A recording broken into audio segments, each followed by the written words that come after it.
Hey. I love that it's everything. It's not synchronous. That's fine. It's close enough. It's fine. Hi everyone, and welcome back to Red Sand Rising. I am Charlie, also CheesyGMing, as the GM for this adventure, and with me always, my friends. Say hi, friends. Hi friends, I'm Elias, and I'm as usual playing the fanciest dwarf that Sandpoint has ever seen, Giovanni. Hi, I'm Faye, and I'm playing Sappho, our resident bard. Hello, I'm Peter, and I'm playing our ranger, Tipp. Hello, I'm Sylvia, and I will be playing Jiji, our Goblin Chaos Wizard. Wow, we are in a cave filled with creatures, having some fun. If we go to our recap, last we left off, our group of adventurers spoke to Abstelar Xantus, the religious leader of Sandpoint. Xantus told the group of their intentions of connecting with the spirit of Nualia, a woman who shared a terrible past with Sandpoint. They intended on reclaiming the bones of Nualia for the ritual, only to find a tunnel going deep into the ground from her grave. Asking the party for assistance and examining the tunnels and retrieving Nualia's bones, the party walked into the tunnel sneakily, but making a loud noise when stepping on a dry bone, attracting the attention of a group of goblin-looking creatures. We are starting our session with initiative. Sorry about the bone. Sorry. Didn't see it there. Sorry about the bone. Nah, we'll just get them. Starting with initiative. Yes, we are. Alright, first roll of the day. Let's go.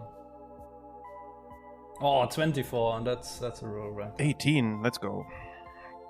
And now I'm gonna roll Perfect, to the I know other. I didn't roll Stars. that bad, but it's still bad. Pathfinder, it's damn high numbers. Yeah, really. It is. Yeah, only just getting started with that. Hell That's a yeah. lot of question mark dice on my screen here. That is indeed a Oh lot shit, of now we question know mark it's dice. like Well, 16 of them. we see 5 on the map, so... And I think I saw 5 dice. You don't see some Well- creatures around you.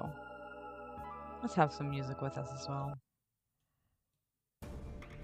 How closely do they resemble Jiji? I had the same thing on my mind. Yeah. Oh no. Good question. We're gonna get to that when you take a good look at them and see exactly what you see. Starting with, though, one of the creatures that is immediately clocking with the rest of them back towards you. The first thing they see is Tipp right in front of them. So they're going to close the gap between Tipp and themselves. They're going to run towards Tipp and get to be right close here. And they're going to they're going to try to bite you. Bite. Have- The picture have looks quite- like they have a big knife in their hands, and then they choose to bite me instead. I'm going to Alright, show you a sure. picture and describe it a little bit. They do look like goblin creatures, a little more pale in color, carrying some small swords, and they have armors on them. But they do have something a little bit ghoulishy about them, which would fit what Father Xantus did mention before. So the first thing they're going to do is to try and succeed in biting Tippler. Okay. They're going to be right next to you as you feel the pain from them biting you. Definitely unpleasant, definitely something you do not want to experience again. As you're standing next to them, they start making weird whisper sounds. I would like you to please give me a will save, and I'm going to let you know this is an auditory effect for anyone who would be relevant for them. The will save is for Is everyone? it a Only- magical effect as well? It is only auditory, not magical, and it is for Okay. one creature. So it's only Tipp. That would be a 16. That would be a 16. A 16 would be a fail.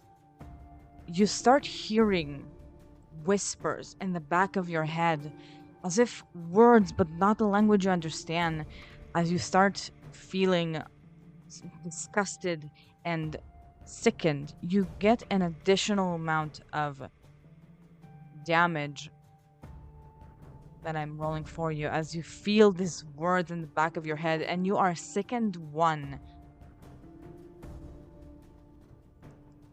Ouch. That would be the creature's whole turn. Following them is another one from further away. Though they are a bit blocked because of your positioning, they're going to as well move around and try to use their sword against Tipp. Well, we're waiting. That is a miss against Tipp. Mm-hmm. You already have some weird things on your head, so they're just going to try to bite you in addition to the hitting, but this will be with map. And that is a critical miss against Tippler. Giovanni, that would be you. Alright, so as Giovanni sees these foul, ugly creatures close in on Tipp. They're way less cute than Jiji, by the way, obviously. Not that Jiji can see them, right? Or was it Sappho who couldn't see them? Sappho. I cannot see anything. Sappho cannot see anything. I guess can see we them have been barely through a sliver. We have been adventuring together for a while. We would know like who can make light out of us. Can Sappho make lights happen? No. Okay. No. Alright, because I think my only option was taking out the torch anyways. But yeah, Giovanni will channel his elemental power from deep within his soul, channeling everything that is beautiful and everything that makes nature grow around him. And with channel elements, you see a aura appear around Giovanni where roses and little water droplets start forming out of thin air and rotating around Giovanni. And let me see, channel elements, I have to apply the effect, okay. And as Giovanni does that as well, he will focus on one of the two creatures that have approached Tipp here and shoot forth a blast of thorns from a rose at this creature, making a ranged elemental blast attack against it. Absolutely. Which it might have a bit of cover since Giovanni is kind of like behind the corner a little bit in this tight little corridor behind Tipp. Tipp being the one in front, kind of like being a meat shield for the entire rest of the party.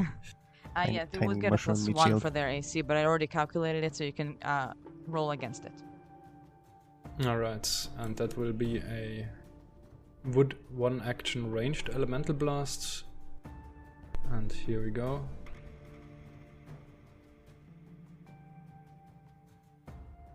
For a 21. That will be a hit. Nice. Alright, then that will deal how much damage? Or do I have to fill out the damage myself in this case? You can just press on damage and it will roll it automatically. But I think it has the wrong damage. I will try rolling it. Oh no, it seems to have the right type. Oh, but the wrong damage type? I will just roll it and see. Is no, it has bludgeoning? everything correct. Okay. And we're talking about the one that is a bit further away from you, correct? As it's 10 feet from you. Basically Giovanni like reaches out with his hand around the corner and kind of focuses in on this one goblin ghoul, I suppose would be the most accurate way of describing it. Yes. And from the elemental aura, a bunch of roses shoot their thorns directly at the creature. Beautiful. They take the hit. You see them like snarling back at you, like as response. Anything else from Giovanni? Yes, Giovanni is not done yet. Seeing Tipp in danger and kind of like being the one who is holding all these creatures off from the party, Giovanni takes a few seconds to focus his elemental aura all into one point directly next to Tipp, and a beautiful big rose brush starts sprouting from the cave ground, from in between the rocks. Seeds start to grow, and within 2 or 3 seconds, half a meter tall rose bush has grown right next to Tipp, seemingly protecting him from danger. So pretty. Very nice. All right. I suppose I just make a oh yeah, I guess I should have sent you a picture or something for that. You can describe I don't know it how more. to mark it on the map. I just wanted to basically mark it on the map where it is, for starters. Yes. But I'll make another description when it actually does something. No problem. Is it under Tipp? It is directly under Tipp in that square, yeah. Wait, so I'm just in the bush? No, the bush is next to you.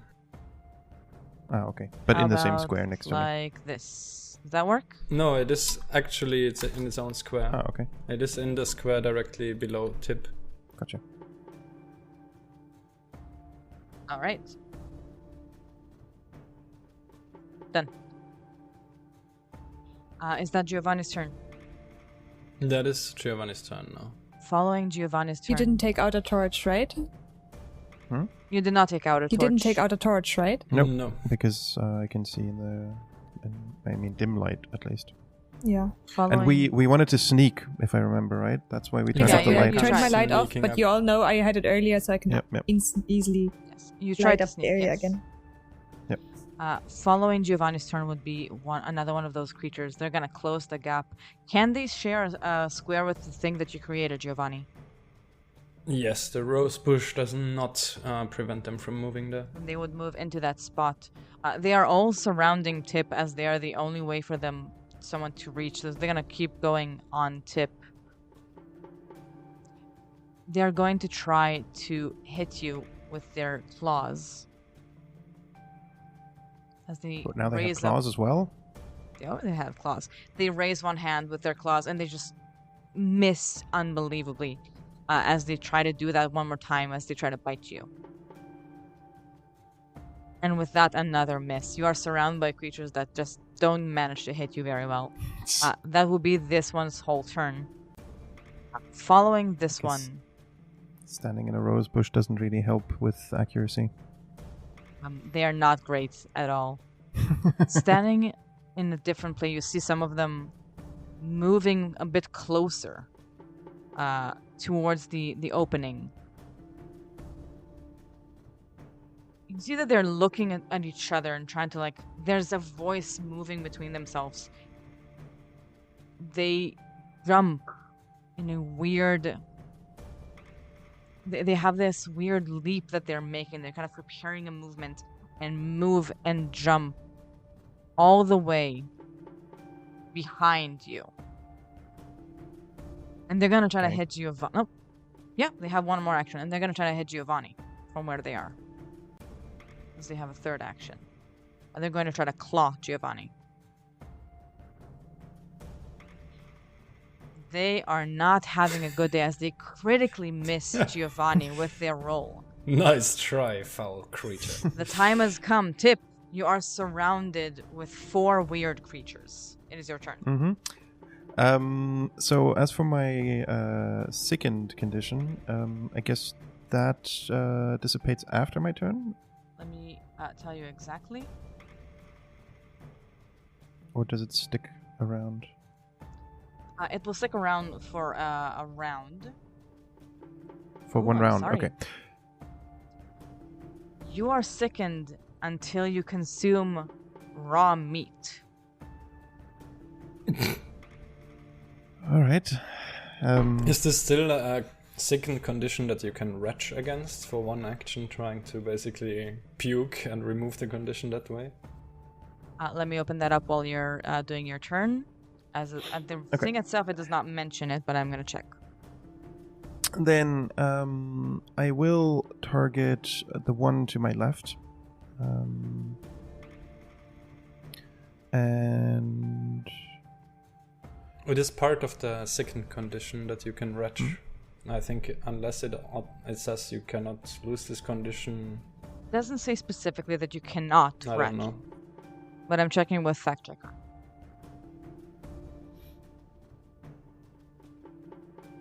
okay. Yeah, so if that works, Peter, you would have basically the option to use one action to basically do a fortitude save against the effect, and if you beat its DC, you are not sickened anymore. It does actually say here, you can spend a single action retching and an attempt to recover, which lets you immediately attempt a fortitude save against a DC. Yeah, I just would hovered over it say- and Yeah, since they don't have anything that says you can't do that, I would say it would make it that is a possibility. if it's the regular sicken condition, then this is what Foundry is telling me as well. Looks like it. Okay. Well,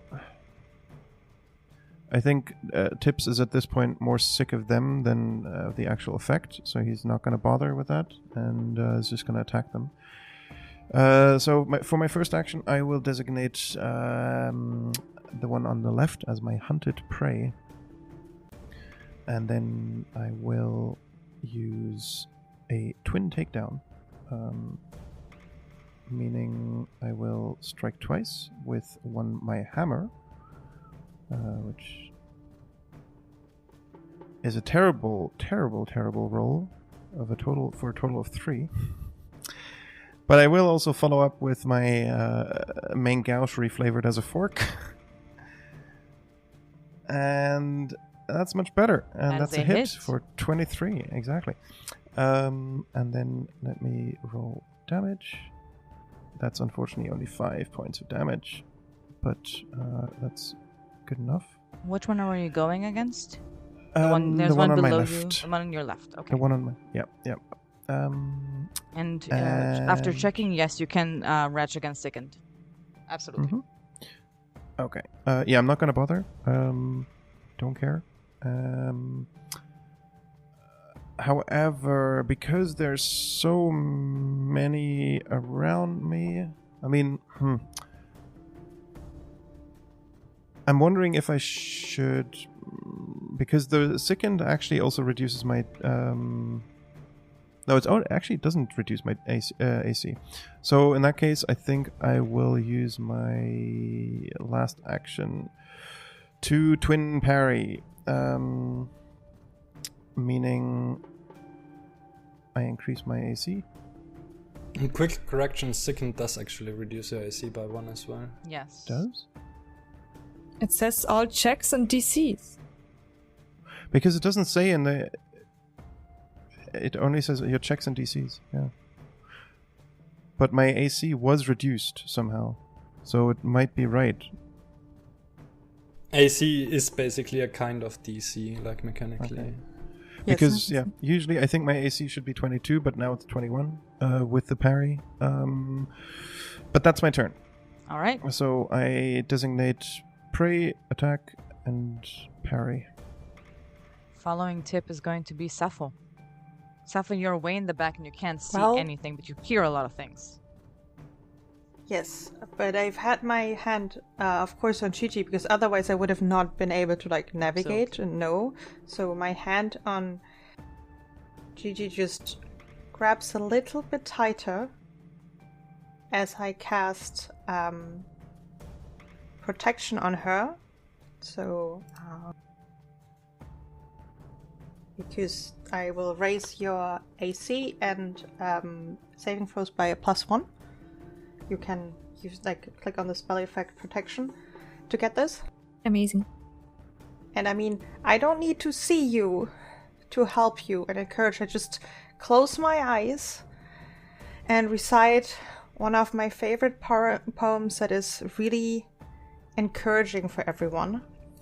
Beautiful. So, because I use the Courageous Anthem, and I mean, I can even just center it on myself. That is fine, because it is Massive. it's such a wide range.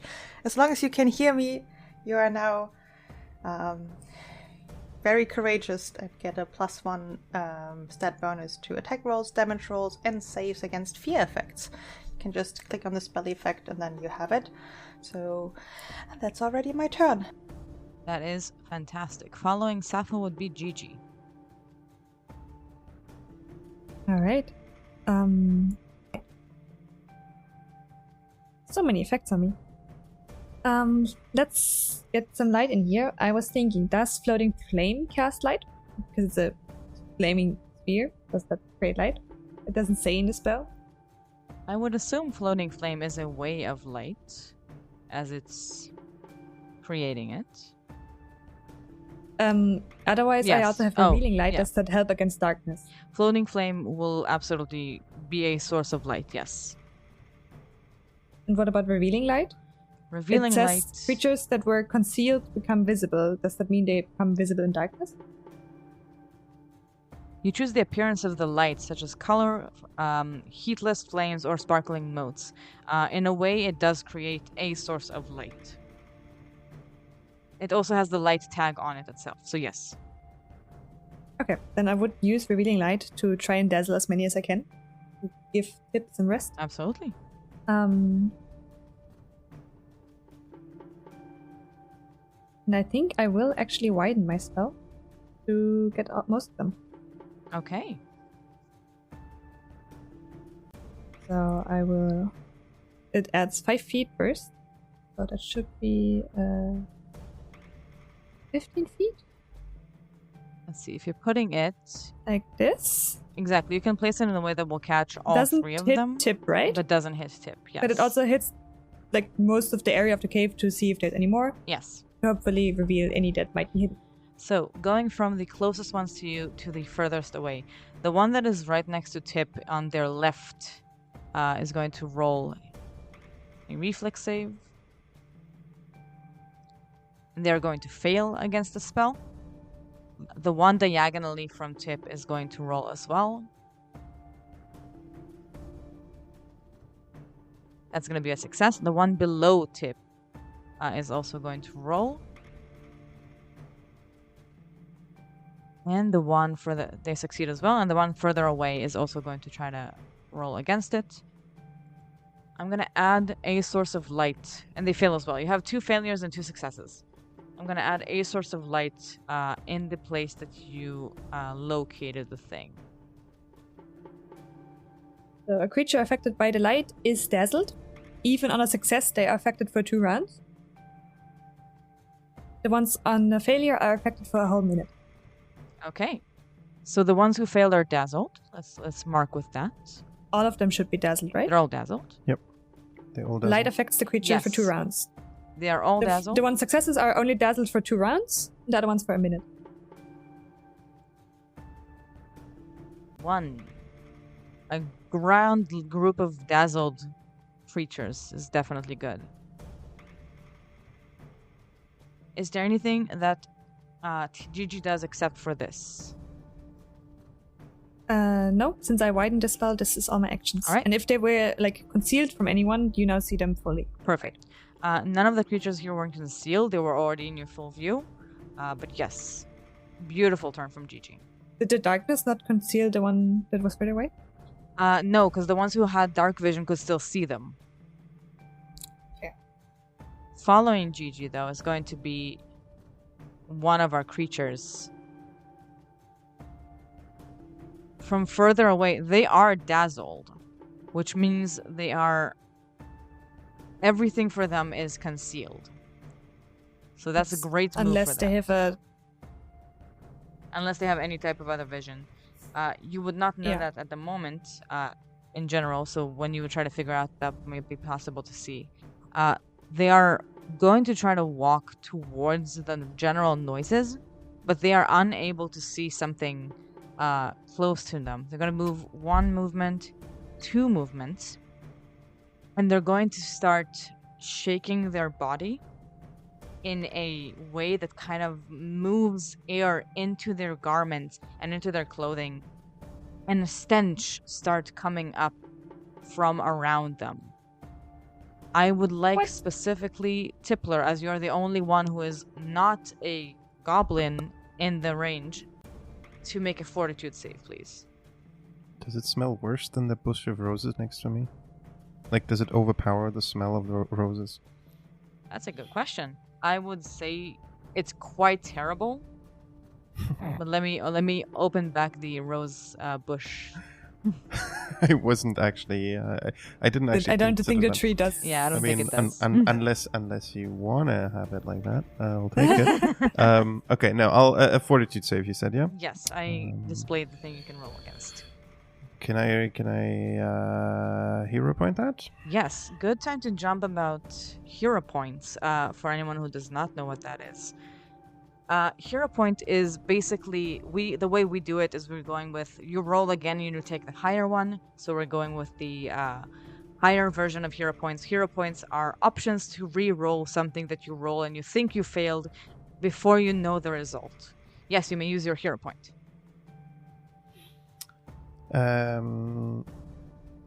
Because I rolled a 2 and that's terrible, so I will re-roll and roll a 6 instead, which is still terrible. So that's a total of 15. 15 though succeeds. Hey. So I guess you an do 11 not would have failed. become So great. more sickened than you already are. The roses saved me. I'm just The gonna roses take that saved as you. flavor. Absolutely. The roses are so nice. Thanks.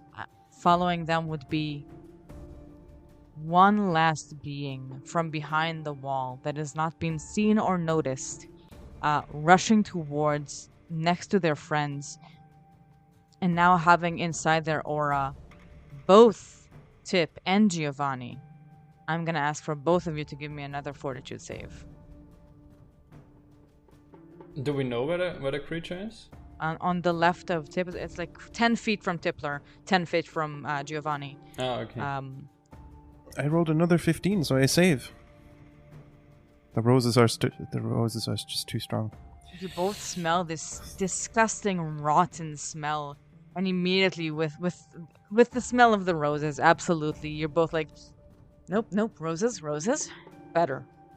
Both of you are unaffected. Dang, I didn't catch it with my dazzling light or revealing light. That's what I was hoping, to catch any like stragglers. It was but they weren't close. hidden more in the back that were not being able to be seen. We're going back to the beginning of the initiative as one of the dazzled creatures is going to try to hit Tippler. They're going to have to make a flat check as they cannot just see them. So they're going to have to do a 5 DC flat check. So the first thing they're going to do for attacking is going to be the DC. That's a fail. They failed a flat check. So the dazzling... Please, you know what? Jiji, please tell me. What exactly this goblin sees that makes them not be able to attack Tipp? Oh, I mean, the spell itself, it was lots of like sparkling motes washing over the area, and the goblins are still like, they still see them like sparkling in their eyes and flashing and all kinds of colors. Absolutely. So their eyes, their pupils are going back and forth from the dazzling thing you did before, and they miss their first option of even hitting with the 5 flat check failed. They're going to try to hit them one more time. They still need to do flat checks for everything because they are concealed to them. Their second attack, they succeed against the flat check, but they still need to hit, and it does have multiple attack penalty, as they already tried to hit once today, or this turn. Oh, it rolled a flat check in addition. But that is going to be a critical miss against Tippler. They are having a terrible time fighting against Tippler. They can't hit them, they can't see anything. Yep. That's absolutely bad. This guy in particular actually hit me on the first round, so you know. They did. They take. I'll take it. They take from one of the inside their armor. They have this weird necklace that they kind of pull out, and you see that they pull out a necklace of fingers. But pulling that out would be an action. That would be their turn. Hold on. Let me get that right. It's a necklace made of fingers? Yes. It looks... That's disgusting. Exactly. Right.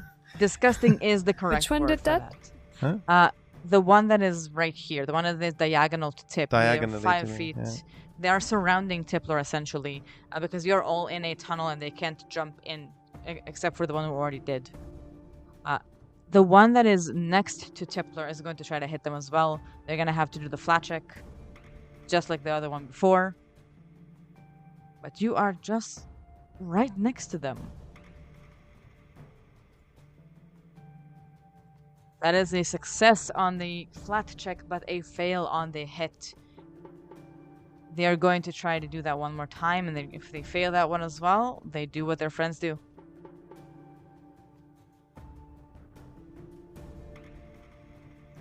They are not having a good time. They're pulling a necklace of fingers from their under armor as well, and that will be their turn. Giovanni. The smell here is terrible. Absolutely terrible. More roses. Very offensive to my nose, for sure. Get more roses.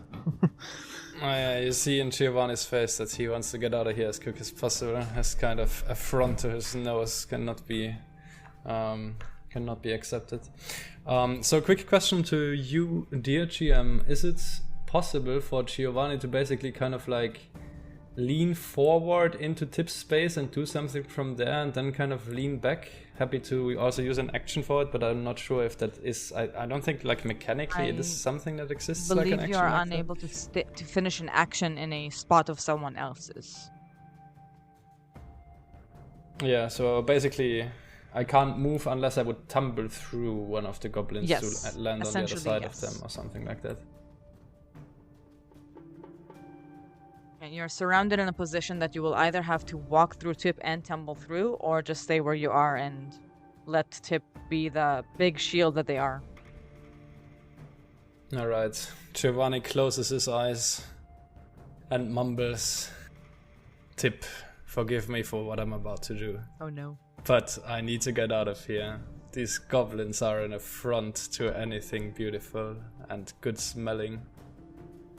And Giovanni focuses all the flowers floating around in his aura into one singular spot in his hands and shoots a huge hail of thorns out right in front of him, as a hail of these thorns from various different flowers shoots out in a cone in front of him. Absolutely beautiful.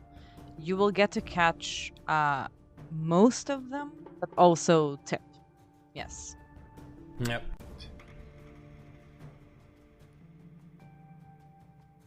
I would say from where you're positioned, since some of them are completely behind the wall, you will be able to catch all of them except for one. And the one that is next to you.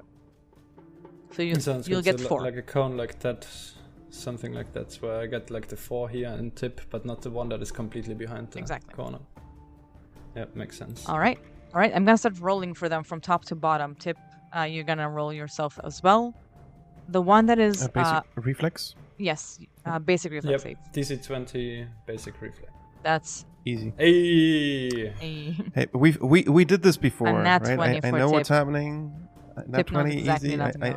I know exactly what's going on. I just lean out the way and you can blast them. Go for it.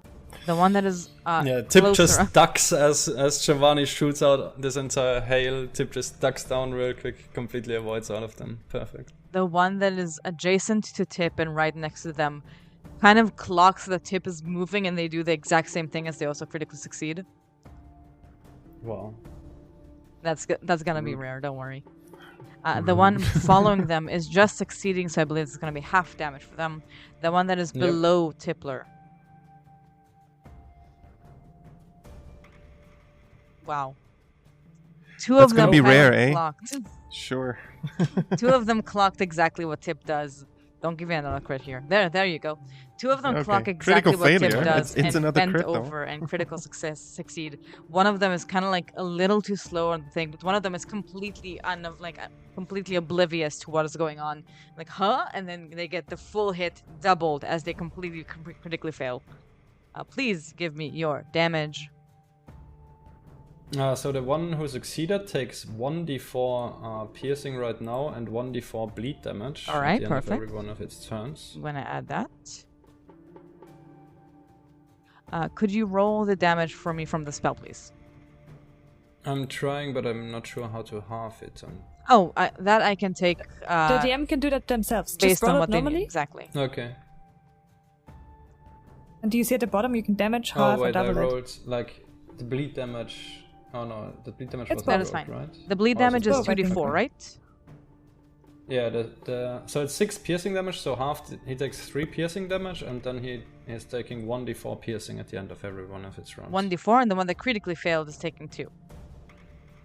The one who critically failed is taking 12 right now, and 2d4 doubled at the end of every one of its turns. All right. So let's start with this guy. They get the damage. And then the one who critically failed is getting double of this. And they will get 2d4 bleed. Well, either 4d4 or 2d4 doubled.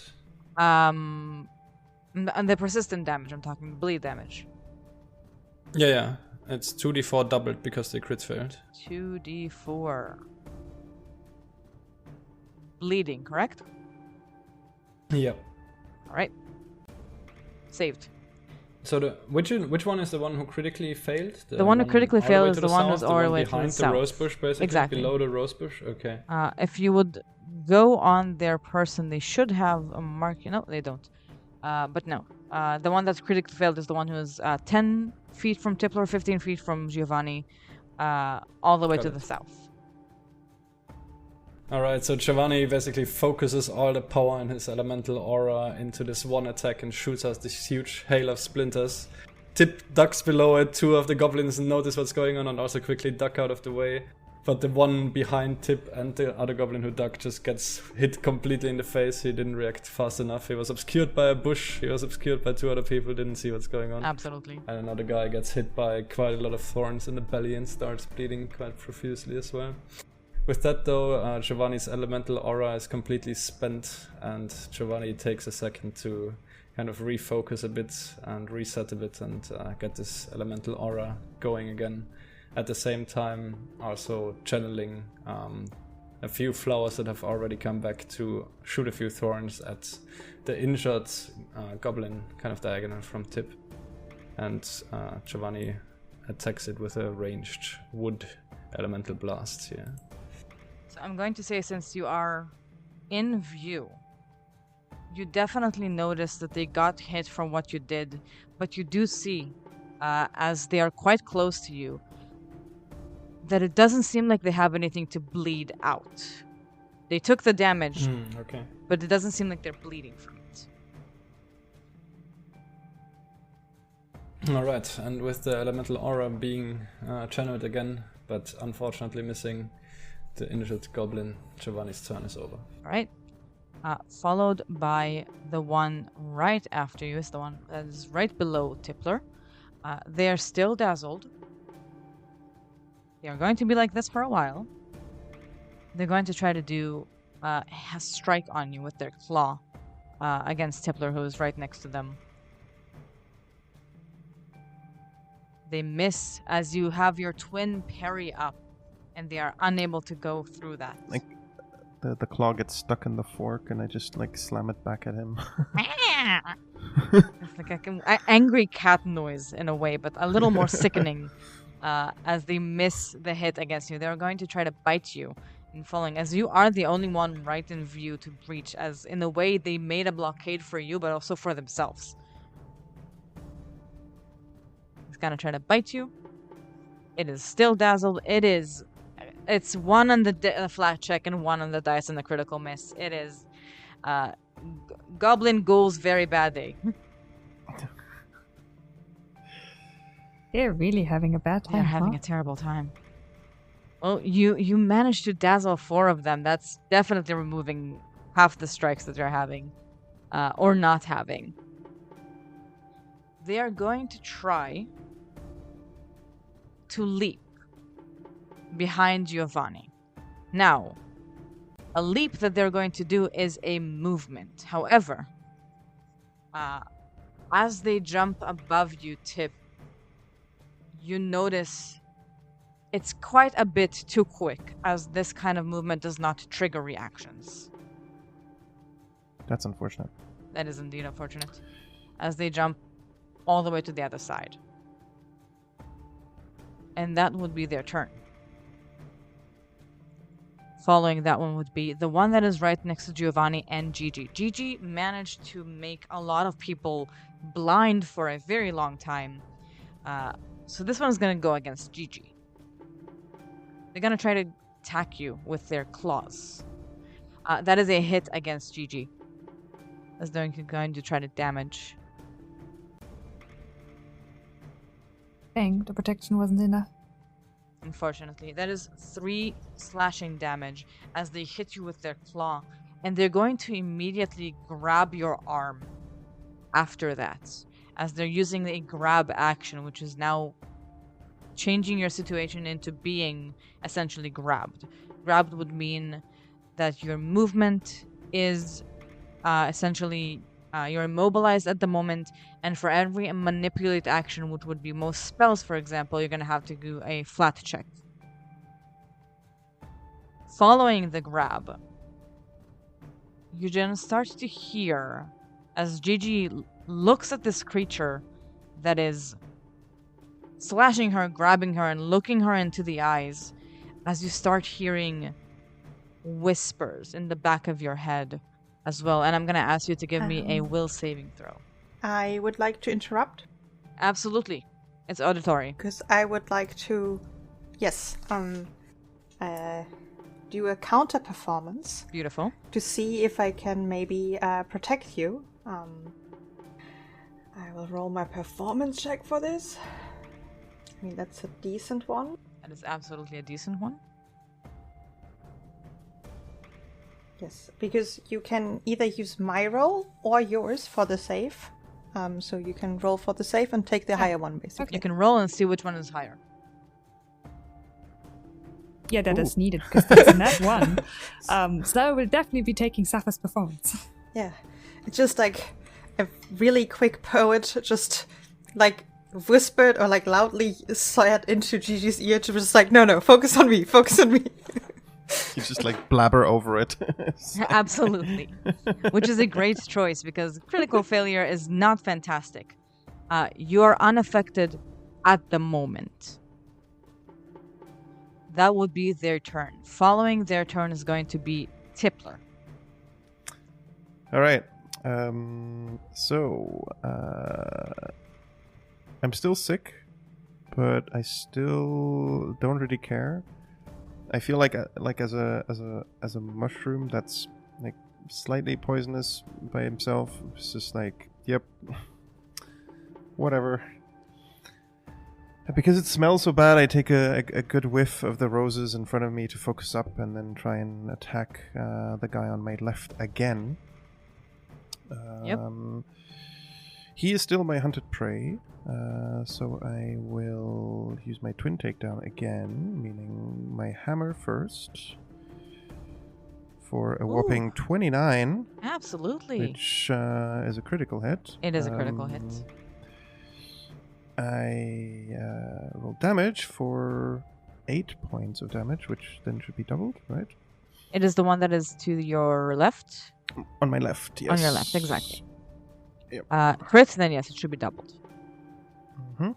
You can also press on the critical option to always double it automatically. Now noticing. Please describe to me how you hit them so hard that they're just done. I just bonked them right on the forehead with my hammer. Just like slam them so hard that like their face just slams down onto the floor and they're squashed between my hammer and the floor. Swift and quick, bam. And I'm surprised by how easy that was, as then I guess with a twin takedown, the second strike then goes into thin air because I can't re-target. True. Or can I? Sadly, I believe you cannot. You can display it so we can look at it, but I believe it does not go to someone else. I would be surprised because it's a one action thing. I mean, here you can read it as well. Like you swiftly attack. It's your hunted prey specifically. Oh yeah. Well then, obviously I cannot retarget anyone else because it's it only goes against my hunted prey. So which was the one to your left. Exactly. Okay. Essentially. It has a line on if both hit the same hunted prey, though. So you can hit different targets. If both hit the same, you can. If both hit. Yeah, but that means there is a scenario where both hit differently. No, there's a scenario where one hits and where one doesn't hit. Exactly. Because they can only hit my hunted prey. Essentially, the concept behind this line means that if both of them hit, you would calculate it as 1 damage to make it like bigger for something. So like if you take half, it's half from the whole thing. If there are any effects, it's that. So it's still just 1 feature. So like after I bonk him so hard that his face slams into the floor, like I want to follow up with my fork, but then he's already down, and I'm like, oh, that was a lot easier. And I just turned to the next guy and was like, well, time for you then. And I just like, I don't even bother with the hunted prey. I just like slam my hammer against them, so the one diagonally to me. I can target him. Here you go. And that would be with... Although that was only 1 action.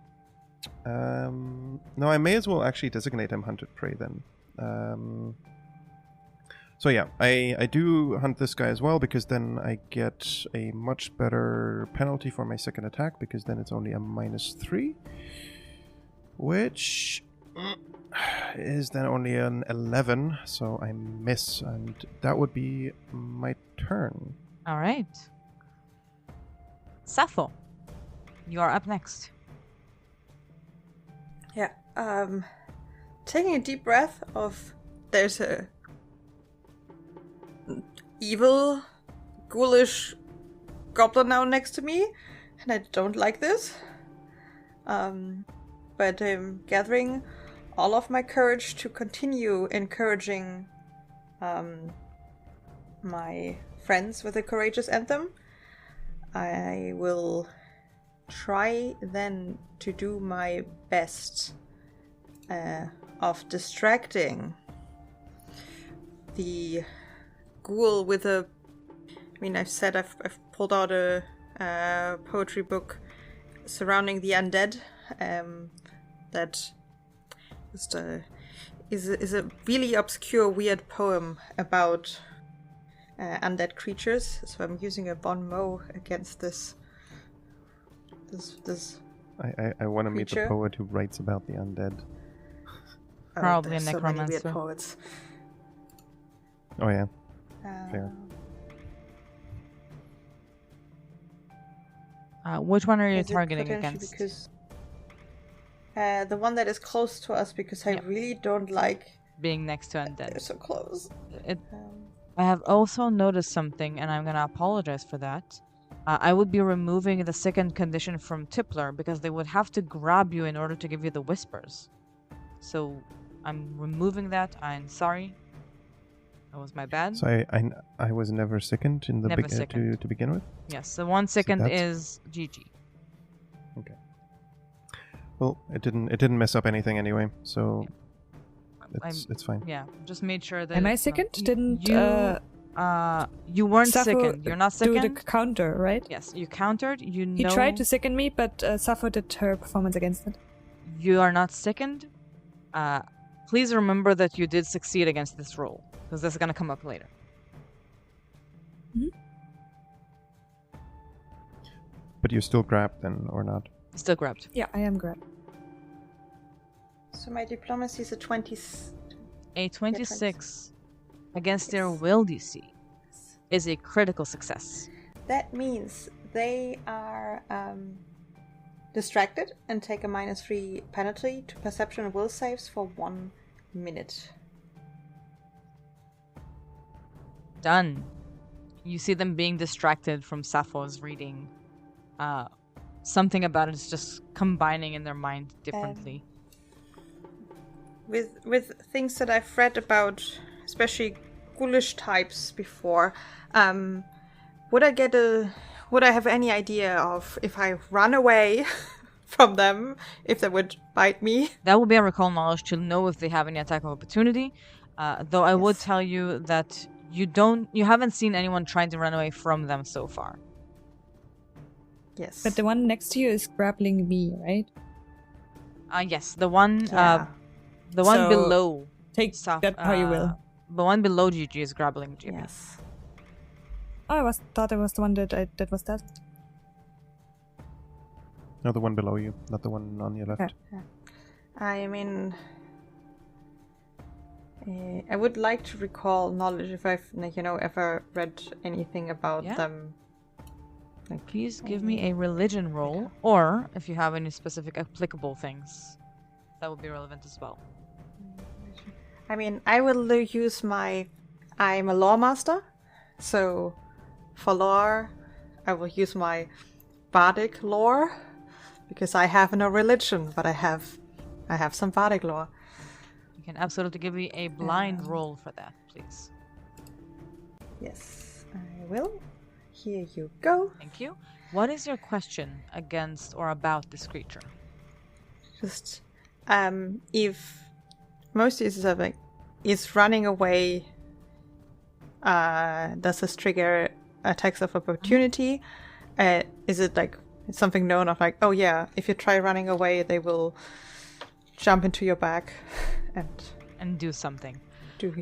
Question to Sappho. Does Sappho have the dubious knowledge feat? Just so I will be able to know that in front. Dubious knowledge, just to explain, would mean that if you failed, instead of getting no information, you get one right thing and one wrong thing. Does Sappho have any dubious knowledge feats whatsoever? No. No, I don't think so. In this situation, you are uncertain if they have anything that will do as reaction. Essentially getting no information, unfortunately. Yeah.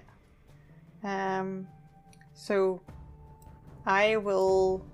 Is the recall knowledge an action? It is. Yes. Then I am done with my turn. All right. Still great. Following Sappho is going to be Jiji.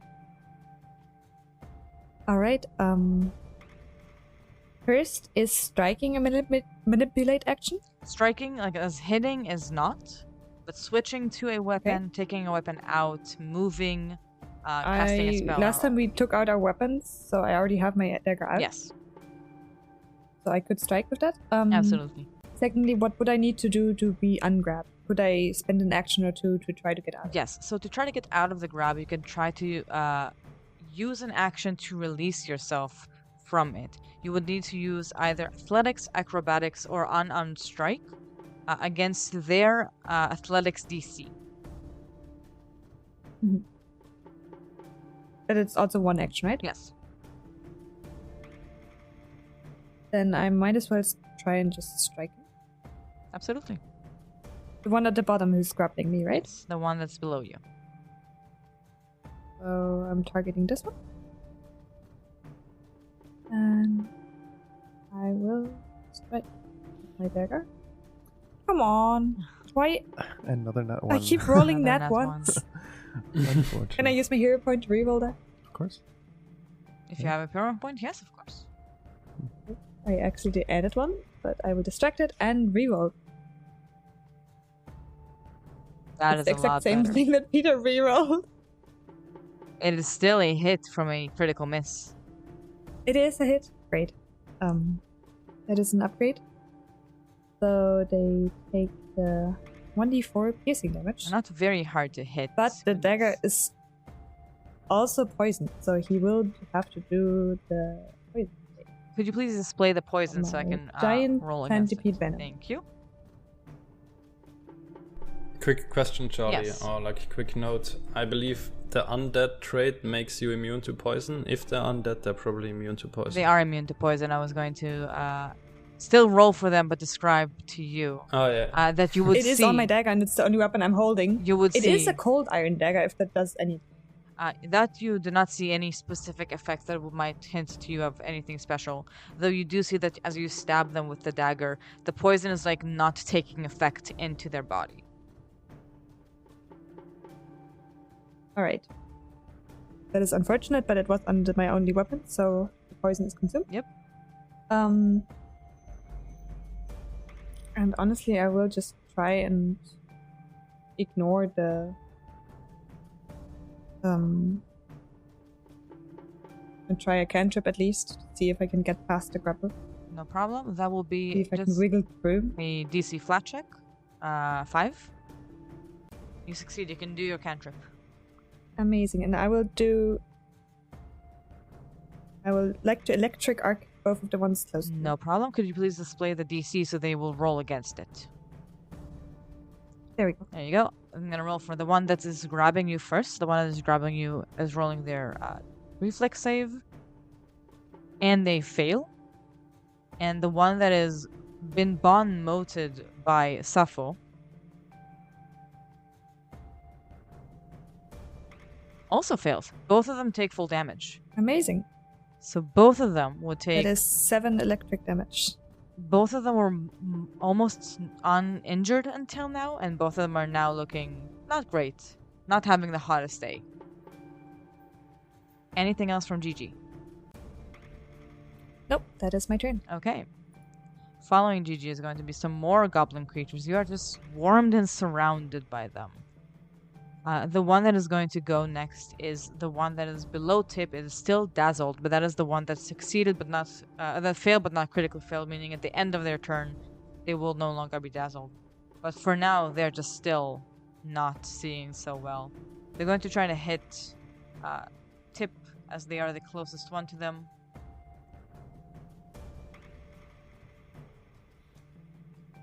That would be a miss. They keep rolling very high on their flat checks, but very low on their attack rolls.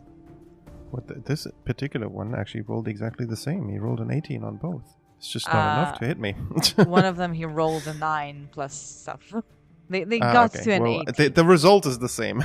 Yeah, the flat check is the 18 on the die. Oh yeah, it's a pure 18. Okay. Pure 18, exactly. Other way around, it would have worked nicely. They're gonna try to jaw, like it's gonna try to bite. Still with the multiple attack penalty, which is amazing as they would have hit had they not been dazzled. Hitting Tipp is already difficult, so with the dazzle it's nearly impossible. The dazzle is really paying off. The dazzle is oh my god, Jiji just flushed them all out with a like flashbang spell at the start. Like these cave Blinded dwellers in a dark so cave, they are not used to lights. This one is not hitting, not managing to do that. They're going to shake their body to do the effect of disgusting smell again. So in their range would be Giovanni and Tipp. Would you please give me a fortitude save against this stench?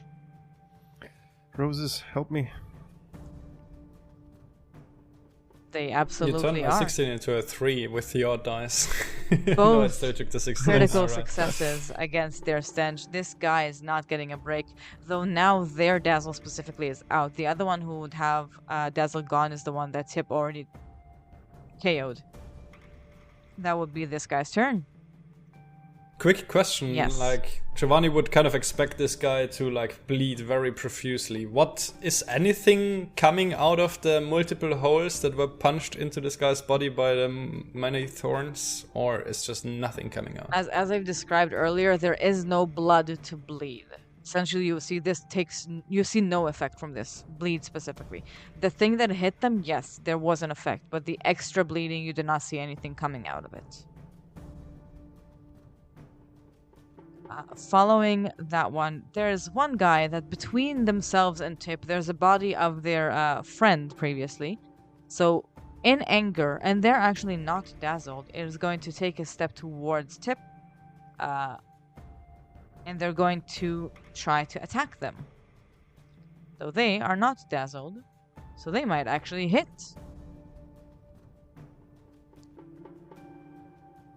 They are not dazzled. Why do I do that? They still do not hit, even if the thing does not work. They are not enjoying having Tipp in the front line. This is the time where you see some ghouls looking at themselves thinking, maybe we should have waited for them to come in and not. Well, two of them are in the back line now. Two of them are in the back line. Oh, quick rules lawyer question. Yes. Did Tipp use the raise or like the parry again? Because otherwise you might have to remove the parry effect from your character if you didn't. No, but I already removed it. It's removed automatically. Okay. It's the Courageous Anthem that's on them. Yeah, exactly. I see. Yeah. I just have naturally high AC. 21. I thought your 21 was with the parry. No. With the parry, like without with the parry, it's yeah. 22. Exactly. All right. Yep. Quite high. They moved. They try to slash you. They're gonna try to bite you. Definitely not going according to their plans today. But yes. I keep rolling flat checks for people I'm not supposed to, but that is still a critical miss. No. Nothing is going to hit Tipp today. This guy is... That's their turn. That's done.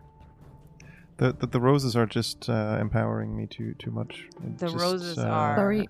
I'm so inspired well. by the roses and by the poem that I hear from the back, and it's like my armor takes a lot of the bites, and I just parry everything else. Absolutely. Also, quick rules lawyer question following up since Yes. Elias brought it up.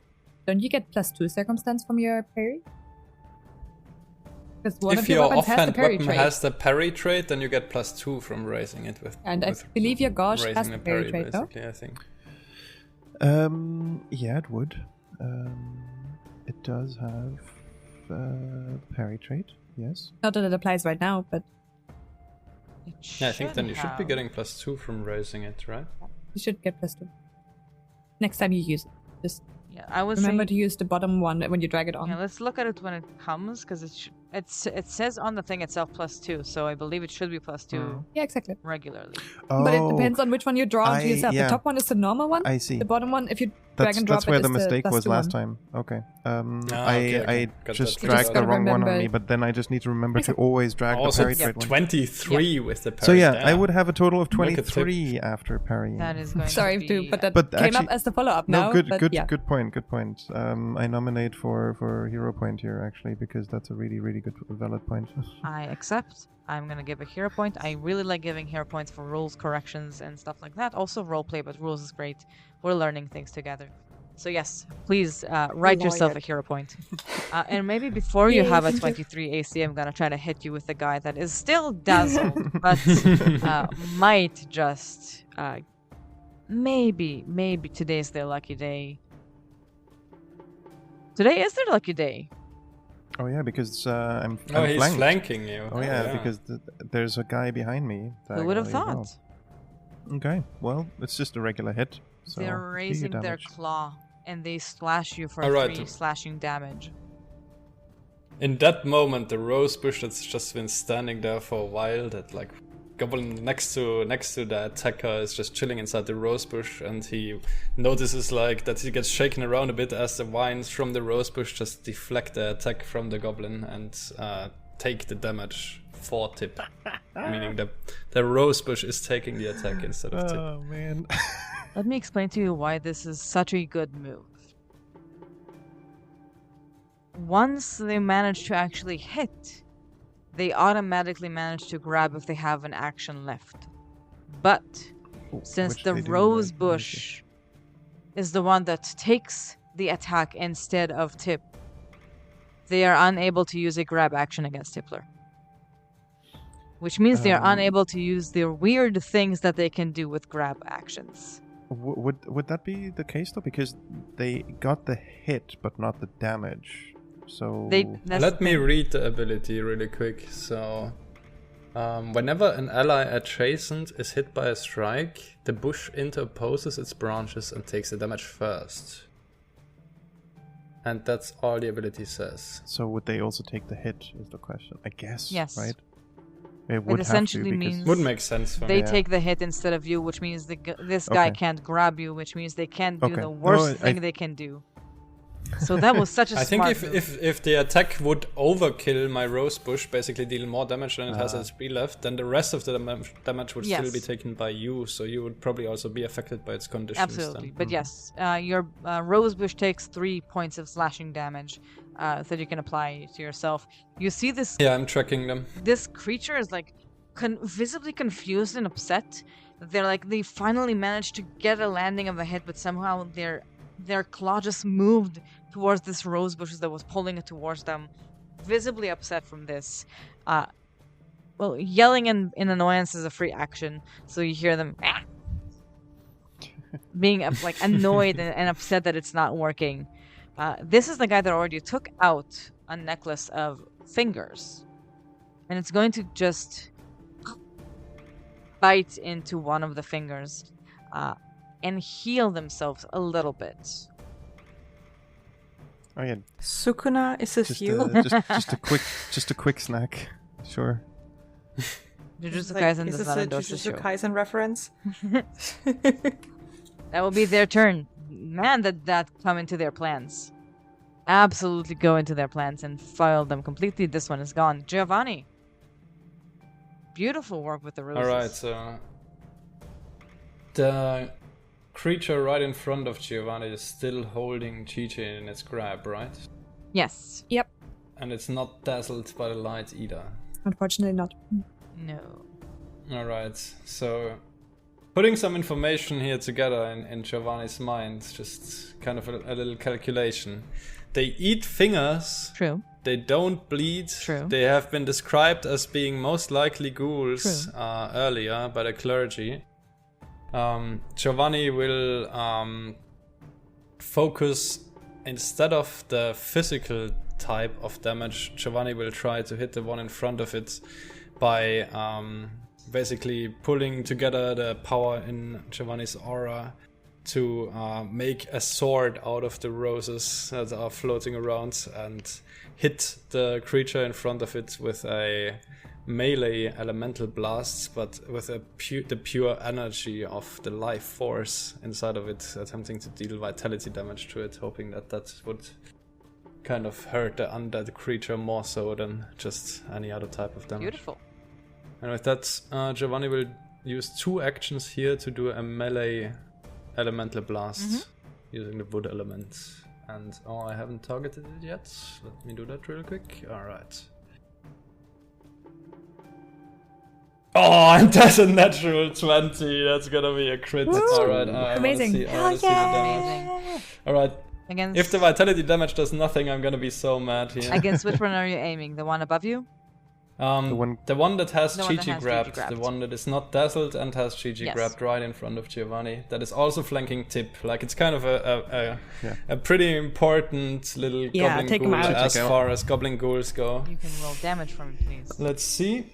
Alright, so I don't know if it said that it's gonna be vitality damage, but it's 11 with my modifiers and then double to 22 vitality damage as Giovanni kind of raises this huge sword made out of the thorns of his elemental aura over his head and just crashes it down on the goblin with all his force, attempting to split it in 2. And with that, how do you want to do this? As you do see that it burns so quickly into their body. How do they die? Well, since I don't know, do you want to tell me if the vitality damage did anything extra, it's just very dead, but It's for the flavor. right in front of you. It's hard for you to miss. You can see it going. It's moving in such a fast speed. You're positive it absolutely does more than it should be. All right, so Giovanni has like perfectly kind of like aimed this attack and chosen the perfect target, the perfect moment. The creature is busy kind of holding Jiji in its grab while Jiji is kind of wiggling and trying to get out. So Giovanni just raises his sword over his head, brings it down, crashing down on this creature, imbued with the vitality and the life force energy in this sword made out of roses. And it just kind of doesn't even seem like there's any force of impact as it hits the creature, but it more so seems like the creature just disintegrates right around this sword as there's just nothing left of it in a split second. Fantastic turn. Anything else from Giovanni? Yay. Actually, Giovanni has 1 action left, which Giovanni will then turn around to Tipp and just kind of reach out to Tipp's back and quickly say, sorry for the whole rain of thorns, but you're used to it by now, right? No issue for the likes of you. And touch Tipp with his hand that's kind of imbued by water droplets from the aura and close up the wounds that one of the goblins that managed to actually hit Tipp caused to him.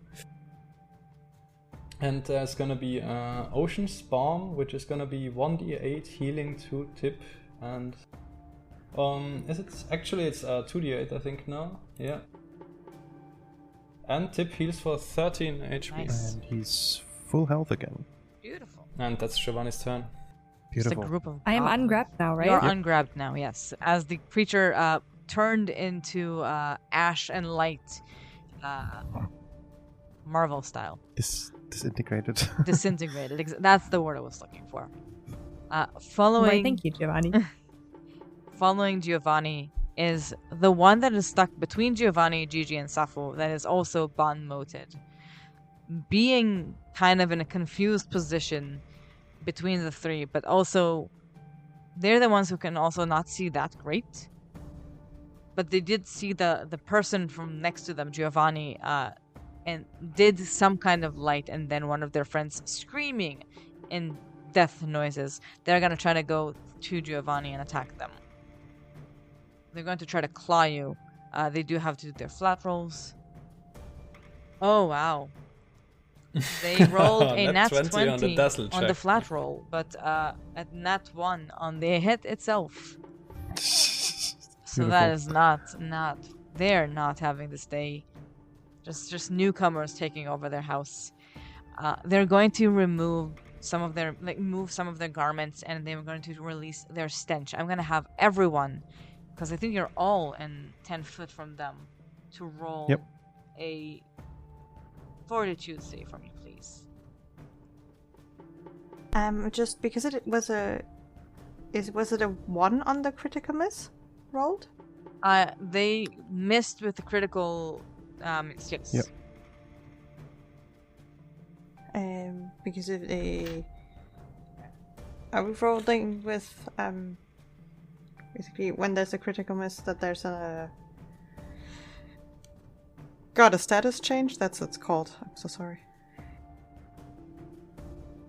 Like a special effect from a critical miss? Yes. Only if you have a special ability. We're not no additional on a critical miss. You can also get this and this and this. Okay, thank you. I So would need... for the fortitude Yes. save, I rolled a 26. That is a critical success. I'm also going to Giovanni need one got a from 30. Gigi and These Sappho. fortitude saves. What do you need? Fortitude saves have been insane. Yes, oh, The absolutely. roses, man. The roses buff us. Even if it's only flavor, but it's real. Success across the Yeah. board. The stench They is can't just stink us not up, fighting against the... Giovanni's beard smells amazing. It just doesn't go against it. It's not working. Yeah, the products Giovanni uses for his beard are his most well-kept secret. Oh, absolutely.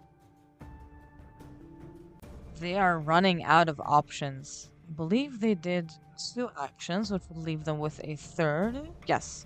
They're going to try to bite Giovanni, as they are truly ones who messed up their things with their friend gone. And that will be a hit, even with the map. For once. For once. Wow. They are going to bite you for 5 points of slashing damage. I rolled claw Alright. instead. It's going to be... Yeah. But yes, that will be their turn. They are so out of options. Tipp, that will be you.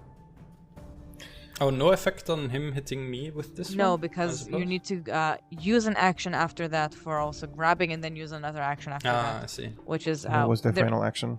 they're out of actions, essentially. Well, Giovanni feels kind of slightly insulted in his honor and his cleanliness, but it's not too bad. Right. So the one diagonal towards the bottom is still my hunted prey. Meaning I will twin take down him. Yep. For my first strike with my hammer, it'll be a nat 1. That's unfortunate because I don't have hero points left, but They I are do have contagious. my main gouge fork left to hit for a 13, which is also a miss. That's unfortunate. But Indeed. I have 2 more actions. And because he's my hunted prey, I don't take too much of a penalty for hitting him again, so I'll use my hammer to hit him Beautiful. again. My god. It's just all the For bad rolls 10 that I had are going for towards 10, which is terrible. And because I'm surrounded by 3 of these guys, I will use my last action to parry. This time, for real. So I'll twin parry with my parry trait weapon. So I have a whopping 23 AC now. And Amazing. that'll be my turn. Unfortunately, no damage, but at just- least I'm protected. Quick Yes. question. Would a 14 have hit? Because I don't see in your attack your Courageous Anthem. Oh, because it's You might have an yeah, expired one. I have an expired one. You would each round you need to basically pull it back again because the expiring happens automatically so that you Oh, don't. Okay. Yep. I'm just asking if a 14 would have hit. No, unfortunately not. But good calling out. I'll see if I can have something. that Okay, will then make nothing it last changes. longer. Yes. Okay. Could you quickly bring up the thing again, like the anthem, so I can tag myself with it again? Thank you. All right. That is I try to drag it each time when Sappho sustains it, right? She has to sustain it each turn. yes. And then she like pastes in the chat again, Yeah, and she then did. that's when I and then- re-drag it. Yeah. Just For everyone to remember. yeah. It just said I think expired. Giovanni at the top. doesn't have it either. Yeah. Good Yeah, call. yeah, I forgot it either. I forgot it as well last time. Good Okay. call. Good call. But yeah, if nothing changed, then we're all good, and it's fine. But yeah, I would have one-shot this creature by 2 extra damage Yes. on top of what I one-shot it by already. Extra dead. Following Tipp is going to be Sappho. You still have a guy next to you that is Well- bomb-loaded. Yes. I will keep on with the Courageous Anthem because I do believe that's gonna help us all. So please now, again, because it's my turn, pull the spell effect on you. And then... Yeah, I really don't like that it's close to me, so I will try to run. 1, 2, 3... Like, to just... That it's not in my direct vicinity. As you run Quick away. Doesn't question: attack me. what does it Nothing actually happens. look like when Sappho inspires us? Oh, What it's, is you get it exactly? you get poets read to you, poems that you've heard before, but always adjusted to the situation. Of this one is definitely one where it is about, enduring against the darkness and moving towards the light.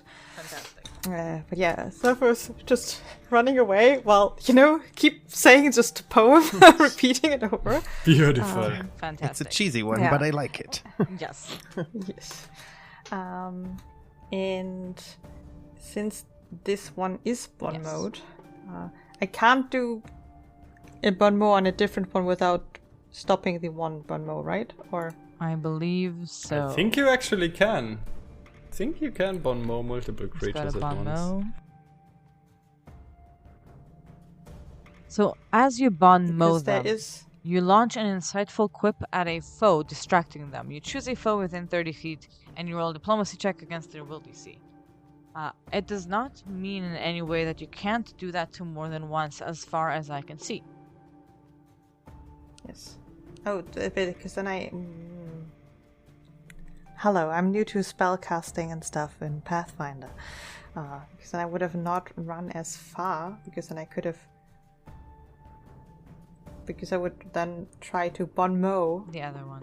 as well, the one below Tipp. Let's see if I can...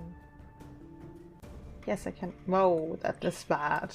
Now we on get a the nat critical ones. Oh, failure that on means- bon mow, something very bad happens. So the question is, does not Sappho, but does Faye have a hero point to use in this situation? I have one and I will use it because I don't You don't want to bon mow yourself, yeah. Exactly. Which is what Yeah, happens, that's right? it is. Yes, it you is. bon mow It is yourself. bad because then I I love the flavor take though. I take the same penalty as if I basically take the same penalty, and that's pretty bad. So I will roll again. That is not a critical failure, just a failure. Rolling a 2 is better than a 1. I love.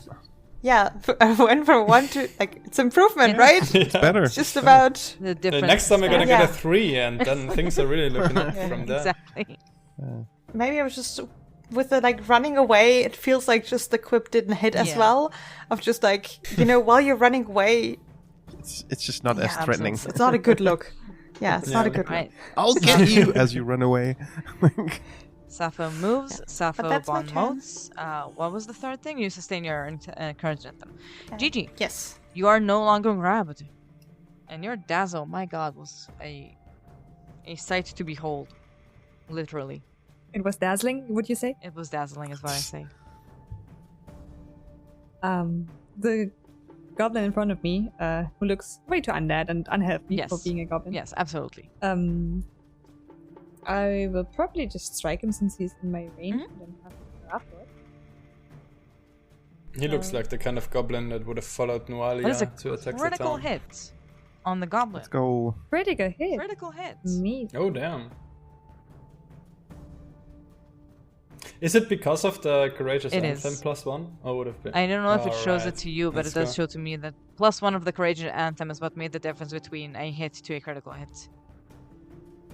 Amazing. Oh, I'm sorry. Did you roll That poem critical? is No. doing its work. No, you would not have to take double. Yeah, let me do that. Because I think you can also just roll critical, but I need to follow what you rolled. Alright. Not looking great. Not having a good time. Need a spa day. And I can just electric arc without penalty now, right? Yep. Because these are two different things. You attack roll, this one was going to be a saving throw. So you do not get a multiple attack penalty. Oh, I always pick the roll damage. But how do I share the? There it is. So the one that is next to you, the one that is also bond moted, is going to... And then the one directly below Tipp. Ooh. My dice has been trying to give me some more grace. As the first one is a critical success and the second one is a failure. So the one below Tipp is taking full damage. He's taking 9 If lightning I've damage. learned anything about them is that they are Or electricity. extremely quick on their feet for Gigi. undead creatures. How does the one below Tipp die from electric arc? Well, he's the second hit, so I'm mostly targeting the one in front of me, but it kind of like bounces off and electricity jumps over all of my allies and just zaps the one in front of me. You see the goblin is like getting electrified and then falls down from the electricity. Anything else from Gigi? No, that is my turn. Following you would be the one that just died, so they're out of the picture. Amazing. Next, we're going to have one that is actually not injured at all, that is standing next to Tiplu. The one that is not dazzled and not injured is going to try to leap above to be right in the position. They cannot do that, I'm sorry. They are in a wall. They're going to have to move in action so they can actually reach the point where they would like to reach. So they do move in your vicinity, Tipp. Which means I can use my reactive strike. Can you use that only against the hunted prey, or is that your hunted No, prey? it's Or can you use it it's not generally it's against not a everything? ranger feat. It's a what do they? Oh, you have fighter dedication? I have fighter I think, dedication. right, for the Exactly, reactive that's the word I strike? was looking Oh, for. yeah, Exactly, nice, thank you. nice. Yes, Okay, I have I fighter see. dedication. Yeah, I built this guy with a purpose. Hitting hard. Of hitting hard and a lot, exactly. That means I just do a regular hit with a hammer, right? Yep. Just a single attack. Oh, That is that's a For a critical whopping hit. 26. That's a critical hit. Please roll critical damage. Critical damage See, would the be, courageous unfortunately, anthem really well, helps. it's 1 on the It's die, still- but then for a 12 points of damage anyway. That is quite a lot. They were Ooh. uninjured, but they moved from being uninjured to being badly injured.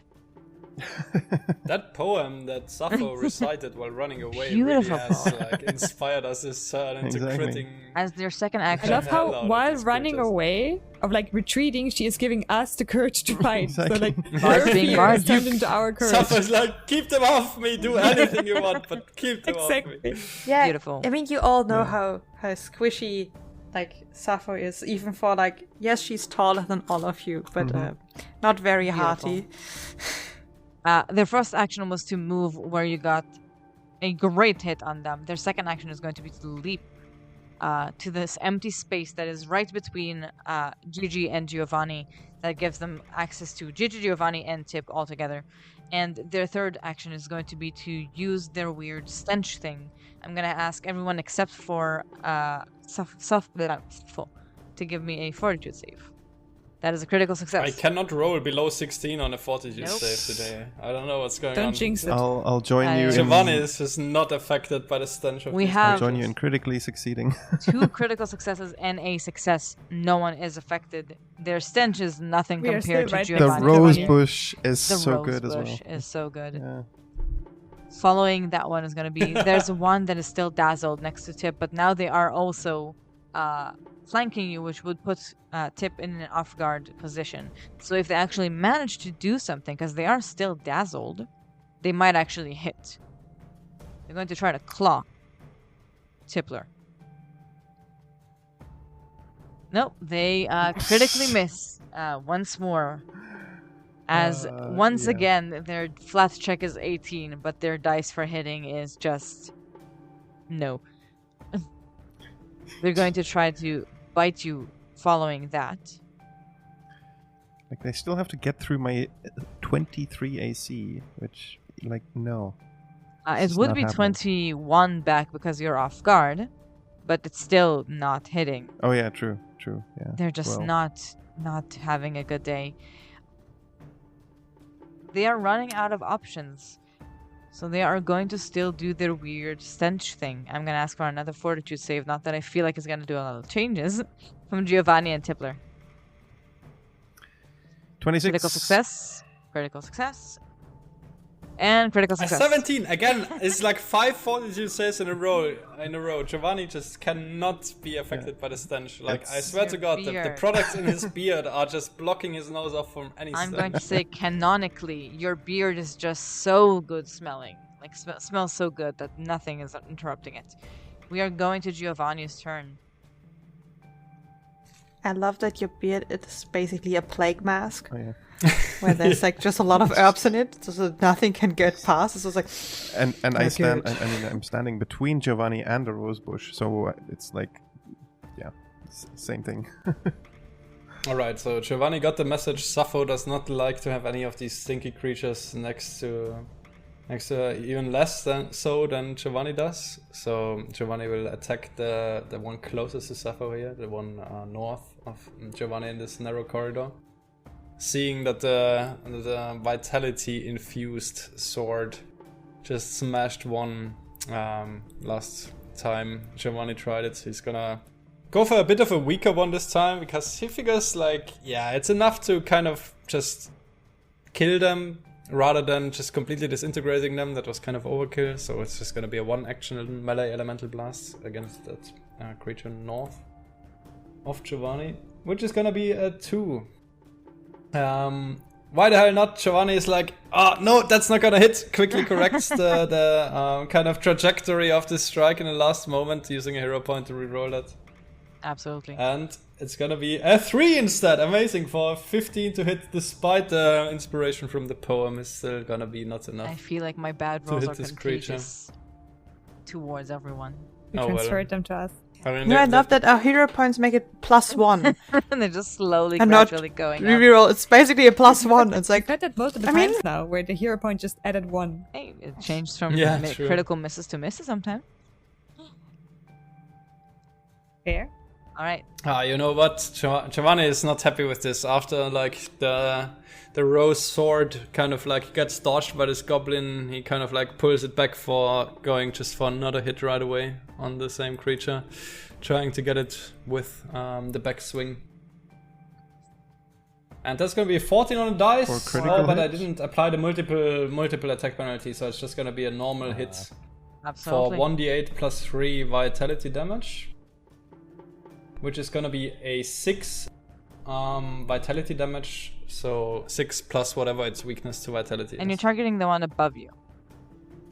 Exactly, Alright. the one that is still dazzled, but the one that is closest to Sappho there. Dazzled and also bond moted. It looks Mhm. so close to dying at the moment. Any less? It took the 6 plus the vitality bonus, right? Oh, what is your vitality bonus? No, just if it's weak to vitality damage, because yeah. I'm using the vitality damage elemental blast. Yeah, we're gonna have to fix your damage to make it vitality, so it's gonna be a bit easier to understand. Oh yeah, sorry, I rolled bludgeoning. No, my bad.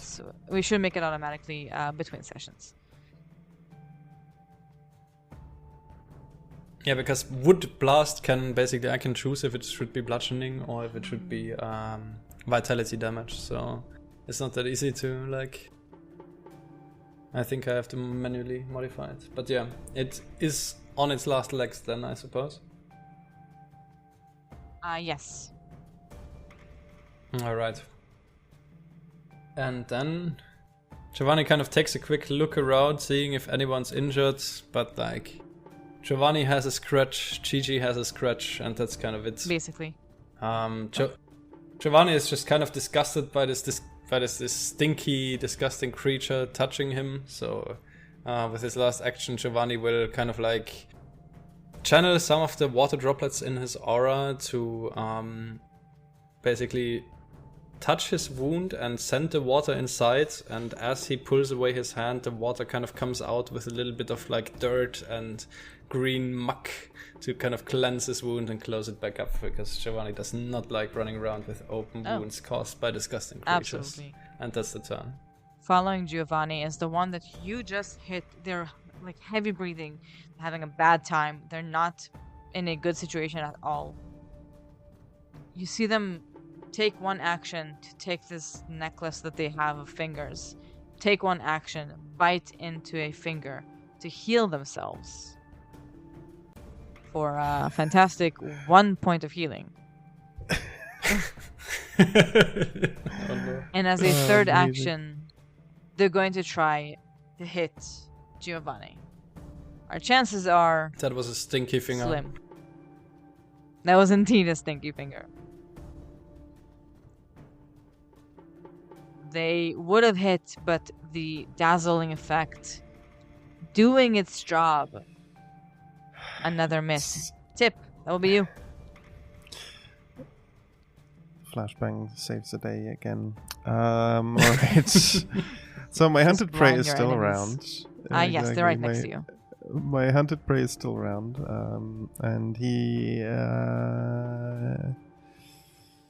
looks very hittable. So another twin takedown for the hammer. That would be a crit. Yes. With a total of 30. Absolutely. So rolling damage for that, unfortunately not very high because I only rolled a 1, but it's just still a total of 12. How does he look after that? 12 would bring down your foe. Okay, so basically the same thing again, where I smack him so hard that he falls to the floor, and my second swing with my fork just goes into thin air, and I'm again surprised by how easy these things go down once I actually hit them. But that was only one action. So seeing that behind me is yet another one of these critters, I quickly designate him as my hunted prey for an action. And I feel like there's something about I can only do one twin takedown per round. But yes, because it has the flourish effect. Yeah, it has a and flourish effect. You can only, and any attack that has flourish, you can only use one per turn. Yeah, no, then I remember that correctly. Okay, I think.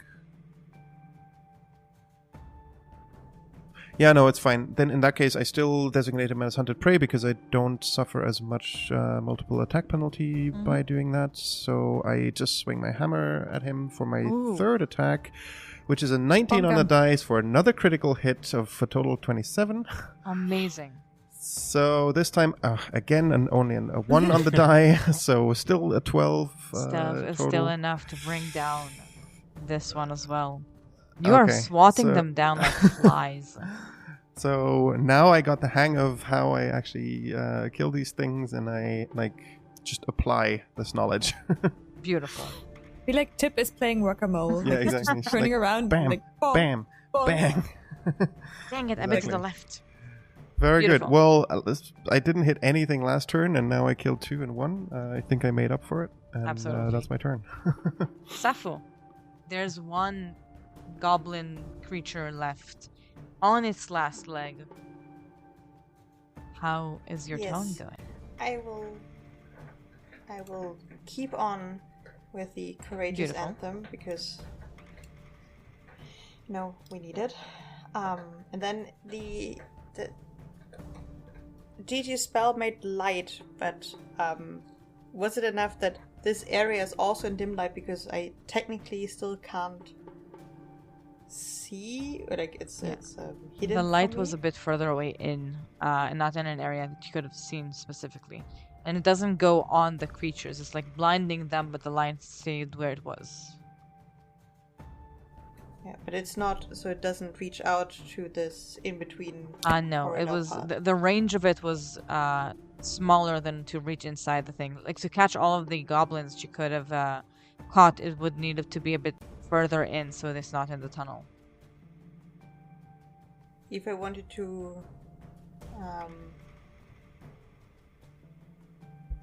try to cast a spell on it, I would need to also potentially make a flat Yes, check. they are in darkness, so they are concealed to you. So you're gonna have to make a flat check.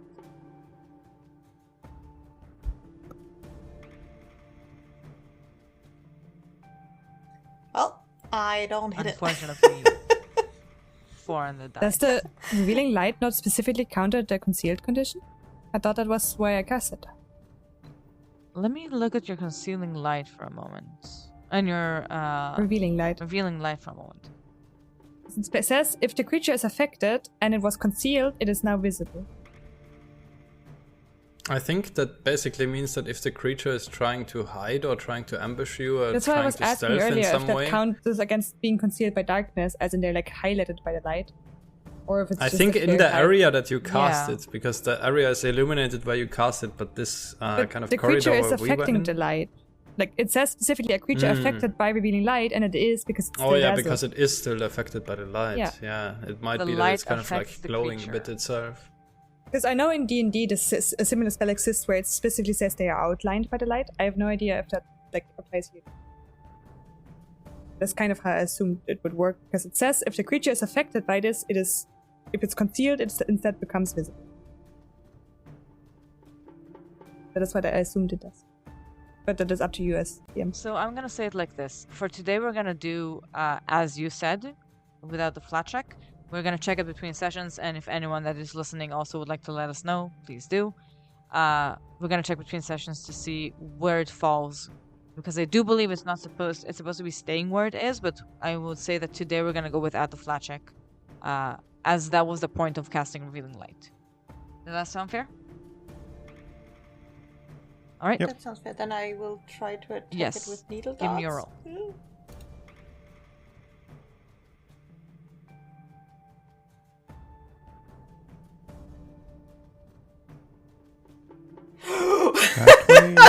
Let's go. 20.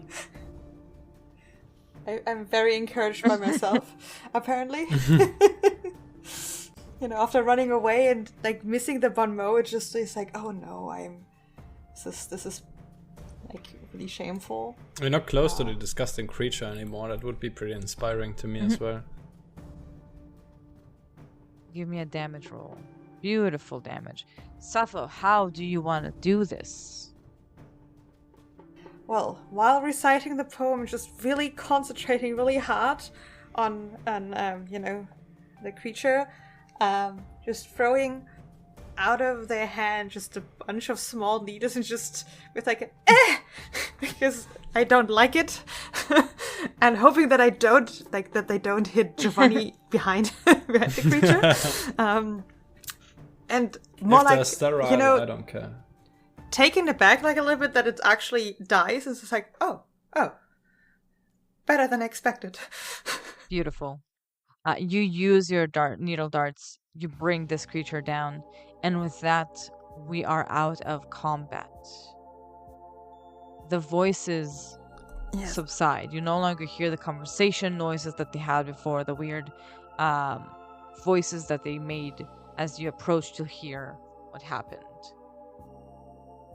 Okay, 1 second. I have one important question Yes. here, not meaning to sidetrack it, but this rose bush here, since it didn't die and it still has 17 HP, the ability says, if the plant is in soil and survives the end of the spell's duration, it remains as an ordinary non-magical bush in this case, and continues to grow and thrive, but the GM might determine that the bush disappears immediately in certain inhospitable situations. No. So my question is, We're underground. an inhospitable situation, or can the rose bush grow in We peace? are underground, in soil. That's where roses grow. It can stay. Perfect. But All wait, right, aren't please we continue. underground though? So it doesn't get any light. I'm not sure. Well, it stays where it is, but who knows if it's going to survive for the long term. But you are in soil. Listen, Gigi essentially. cast a light spell here. It is gonna get some light for a while. All right. The dazzling We light just still lingering. make another hole. We just make one hole with like a light Okay. spot for the rose. Let's figure out where this is so we can drill into the ground above. Yes. Very good. Right south of you, Tipp. Yeah. Right Okay, there where guys, we have a the new big quest. open room Whatever we starts were opening doing, up. forget about it. Let's save this rose bush. Beautiful. And Sounds come good. back to water it Exactly. every week. Well, if we make the hole big enough, it'll rain down as well. I think it'll be fine.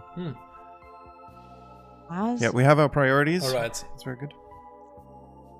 as you are calming down from this situation, I would like everyone to give me a blind perception roll, please.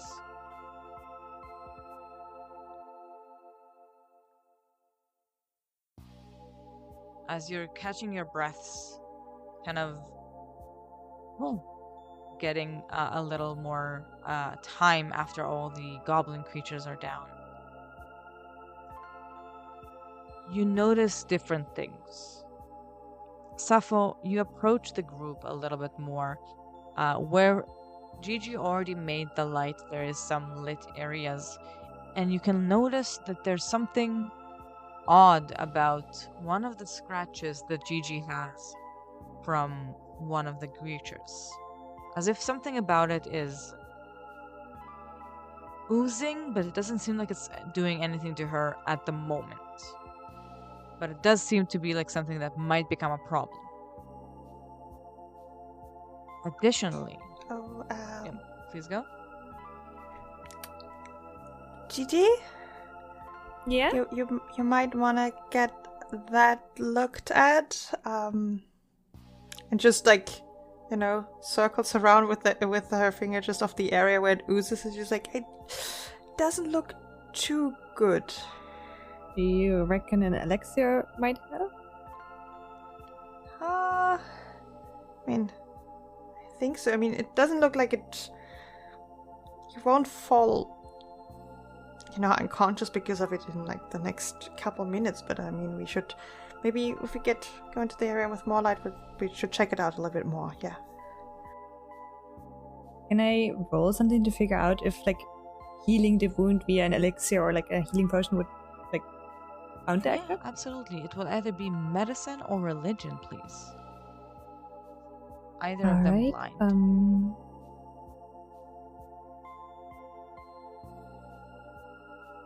9. Right. You're looking at your injury. And for a moment... Sorry? Can Giovanni also take a look at the injury as I would say the same roll. as this is happening? Either the same roll or Yeah. give me an aid for Gigi. You would not know which one would be better. No, Giovanni knows how to make ugly open wounds look beautiful and closed again, so he's kind of gonna rely on his own expertise in this case. Wait, blind GM roll. Yes, please. Alright. Let's start with Giovanni. No, you know what? Let's start with Gigi, actually. Gigi. You're looking at this wound on your arm. It's like a scratch. It's a little oozy. There's some pus around it. Not terribly injured. But the more you look at your arm, the more you start thinking, should I eat my own arm? No, absolutely not, absolutely not. But maybe, as your mind drifts away into thinking, maybe you're craving something new. Giovanni, you're looking at Jiji looking at her arm, and you're looking at her arm at the same time.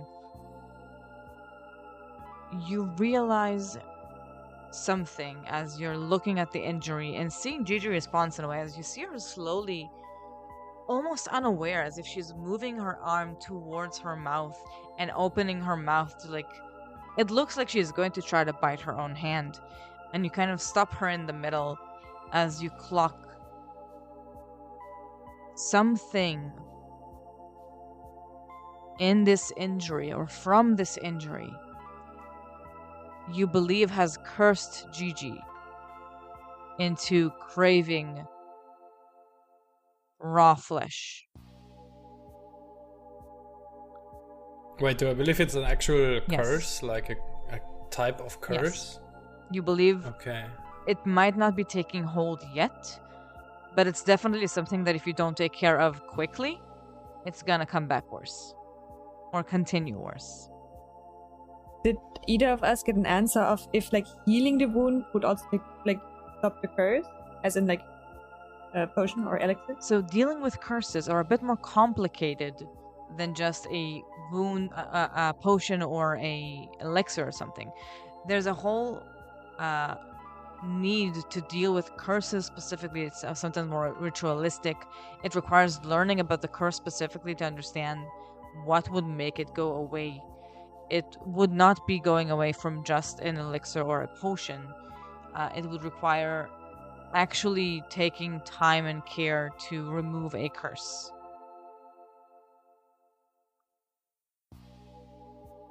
Alright, so first off, Giovanni will kind of like grab Gigi's arm and be like, no.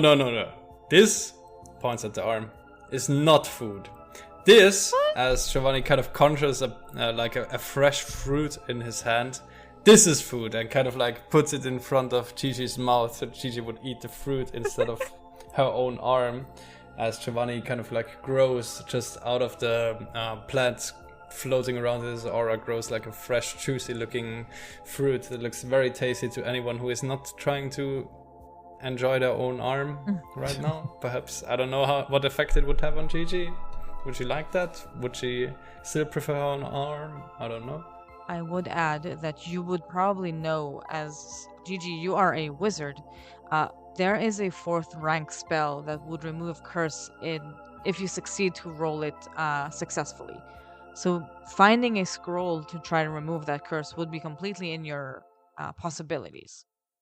But you could find a 4th rank spell though. Yes. It is. I can only cast 2nd rank, right? True. But you might be able to find someone who That is can way cast those where you are. Yeah, but that is above my level. Indeed. Definitely something to keep in mind. The last thing I'm going to say before we're going to further continue is that as you're examining Gigi's arm, Giovanni, you hear a voice from further in the cave, speaking in common but very softly. Please animate the bones. Make them a weird construction that lives. Please animate the bones. Make them a construction that lives. And it repeats in loops.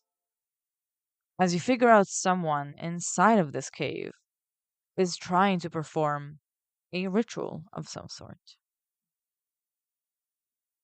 And I believe this will be a good stopping point before we end today's session. Wait, that's a lot. You can't just dump a curse on someone who is trying to reanimate. What's her face? Like, you dump a curse and someone who is trying to reanimate Nualia's undead bones on us, and then you end the session. That's kind of well. cruel. You know what we're gonna have to do then.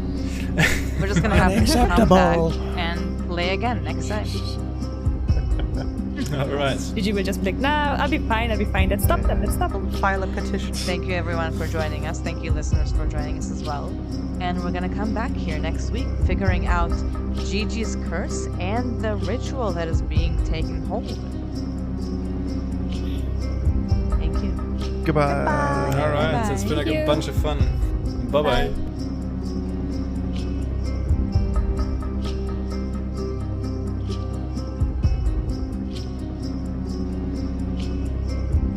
Red Sun Rising is made by Of Dice and Dinner, produced under the Paizo Incorporated Community Use Policy.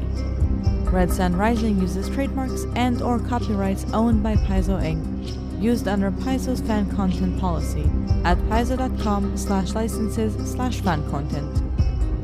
Red Sun Rising is not published, endorsed, or specifically approved by Paizo. For more information about Paizo Inc. and Paizo products, visit paizo.com. Original characters and content are the property of Dice and Dinner. Our podcast intro-outro theme is made by Frieda, Melando, and Shachar Bieber. Of Dice and Dinner is happy to be in touch, and our email is the best way to do so. That's ofdiceanddinnerpodcast@gmail.com.